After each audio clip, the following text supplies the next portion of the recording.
Hello tears, welcome to my channel. இந்த வீடியோவில் உங்களோட 6th ஸ்டாண்டர்ட் டேர்ம் 3 புக்கில் இருக்கக்கூடிய ஒரு ப்ரோஸ் தான் பார்க்க போகிறோம்.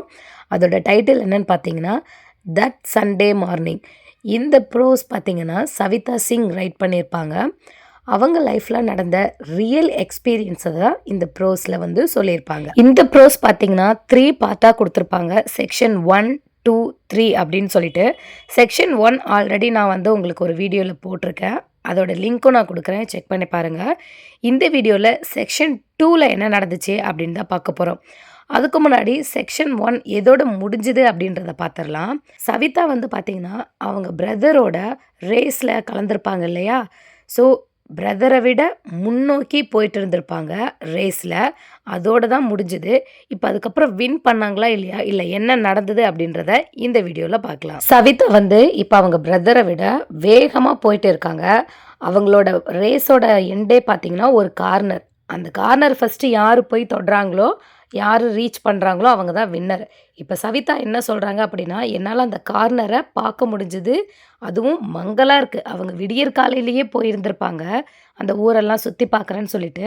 ஸோ அந்த மங்கலான ஒரு வெதர்லேயே அவங்களால அந்த கார்னரை பார்க்க முடிஞ்சுது. அதனால் அவங்க என்ன பண்ண ஆரம்பிச்சிட்டாங்க, சந்தோஷத்தில் நான் வின் பண்ண போகிறேன்னு சொல்லிட்டு கத்த ஆரம்பிச்சிட்டாங்க. ஆனால் சடனாக அவங்க கத்துறது அப்படியே ஃப்ரீஸ் ஆகிடுச்சு. அவங்க கத்துறது அப்படியே ஸ்டாப் பண்ணிட்டாங்க.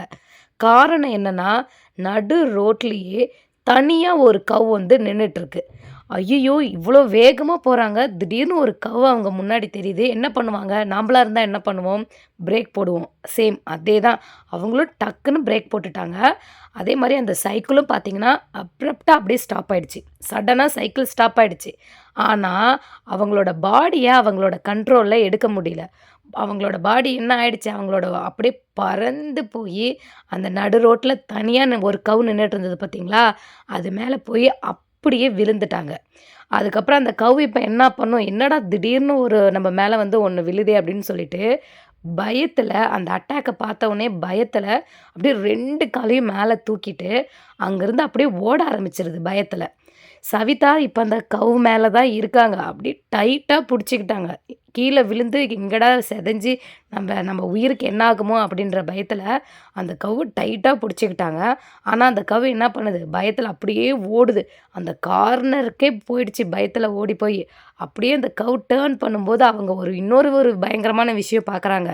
என்ன அப்படின்னா, இந்த கவர்னரோட பாடி கார்ட்ஸ் இருக்கிறாங்கல்ல, குதிரை மேலெலாம் உட்காந்துட்டு அந்த குதிரை படை வீரர்கள் அந்த அந்த மேக்னிஃபிஷியண்ட்டான அந்த குதிரை மேலே, ரொம்ப கிராண்டான குதிரை மேலே அப்படியே கம்பீரமாக உட்காந்துட்டு 2 ரோஸாக அப்படியே வந்துட்டுருக்காங்க. அதை பார்த்ததும் இவங்களுக்கு இன்னும் பயமாயிடுச்சு சவிதாக்கு. என்ன பண்ண முடியும், ஒன்றுமே பண்ண முடியாது. ஹெல்ப் பண்ண யாரும் இல்லை.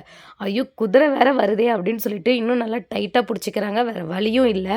ஆனால் இந்த கவி என்ன பண்ணுது, பயத்தில் ஸ்ட்ரெயிட்டாக அந்த குதிரை கிட்ட தான் போகுது. அந்த குதிரையும் இப்போ என்ன ஆகிடுச்சு, அப்படியே பேனிக் ஆகிடுச்சு. அதனால் தெரிச்சு இப்போ அந்த குதிரைகளும் ஓட ஆரம்பிச்சிருச்சு. இப்போ அப்படியே ஒரே தில்லு முள்ளாயிடுச்சு அந்த இடமே பார்த்தீங்கன்னா. அதுக்கப்புறம் என்னாச்சுன்னு பார்த்தீங்கன்னா, அந்த கவு அழகாக போய் ஒரு டிச்சில் நல்லா விழுந்துருச்சு. சவிதாவும் என்ன பண்ணிட்டாங்க, அந்த கவ்வை விட்டு தனியாக போய் ஒரு பக்கம் விழுந்துட்டாங்க. ஆனால் அவங்களுக்கு எதுவும் அடிபடலைன்னு தான் நினைக்கிறேன். ஏன்னா அந்த டிச்சில் போய் கவ் விழுந்துருச்சு. இவங்க அந்த ஓரமாக அந்த கார்னரில் இருக்கிற அந்த அப்படியே அந்த சாஃப்டான அந்த மண் மேலே தான் அப்படியே விழுந்துட்டாங்க. அதுக்கப்புறம் என்னாச்சு அப்படின்றத நம்ம செக்ஷன் 3ல் பார்க்கலாம். அதோட நம்ம இந்த பார்ட்டையும் இங்கிலீஷில் ஒரு முறை ரீட் பண்ணி பார்த்துடலாம். I could see the corner in a haze. Haze அப்படின்னா இந்த மாதிரி ஒரு மாதிரி ஸ்மோக்கியான ஒரு வெதர் தான். I was starting to whoop with glee. Whoop அப்படின்னா அப்படியே கத்துறது, அதுவும் எப்படி சந்தோஷத்தில். க்ளீ அப்படின்னா சந்தோஷத்தில் அப்படின்னு அர்த்தம். But the whoop froze on my lips. Whoop அப்படியே ஃப்ரோஸ் ஆகிடுச்சு, அதாவது ஃப்ரீஸ் ஆகிடுச்சு. அதோட பாஸ்ட் டென்ஸ் ஃப்ரோஸ் கொடுத்துருக்காங்க. அப்படியே நின்றுச்சு, அவள் வாயை விட்டு திரும்ப அந்த சத்தம் வரவே இல்லை. There right in the middle of the road stood a lone cow. இது அலோன் கிடையாது, எ லோன் கவ். சிங்கிளாக ஒரு கவ் நின்றுட்டுருக்கு, அதை தான் அங்கே சொல்கிறாங்க. I jammed on the brakes போடுறாங்க. And the cycle stopped abruptly. Abruptly அப்படின்னா suddenly. But I could not stop the momentum of my own body. அவங்களோட பாடியோட மூமெண்ட்டை அவங்களால கண்ட்ரோல் பண்ண முடியல. அதை தான் இந்த இடத்துல மொமெண்டம் அப்படின்னு சொல்கிறாங்க. அவங்க பாடியோட அந்த மூமெண்ட், அந்த ஒரு எனர்ஜி, அந்த force. I flew over the handlebars and landed smack on the back of the unfortunate animal. The cow startled அதாவது பயந்துருச்சு. startledனா feared. The cow startled by this sudden attack reared up அப்படின்னா 2 காலையும் மேலே தூக்குறது and started running. I clung to her for dear life. clung அப்படின்னா அதோட present tense பார்த்தீங்களா, கிளிங் டைட்டாக பிடிச்சிக்கிறது தான். as she charged up the road and round the corner. as we turned, I spotted 2 rows of resplendent cavalry officers. resplendentனா ஒரு பியூட்டிஃபுல்லான ஒரு கம்பீரமான, cavalry officersனா குதிரைப்படை வீரர்கள். mounted on their அதாவது மேலே உட்காந்துருக்காங்க. magnificent horses நல்லா கிராண்டான ஒரு ஹார்சஸ். coming towards us அதெல்லாம் அவங்கள நோக்கி வருது. they obviously belonged to the governor's bodyguard. I could only cling on helplessly as the frightened cow charged straight at the horses. the horses panicked அப்படின்னா பயந்துடுறது and scattered தெரிச்சு ஓடுறது. there was a regular stampede அப்படின்னா அப்படியே அந்த இடத்துல ஒரு அப்படியே தள்ளு முள்ளா இருக்கிறது.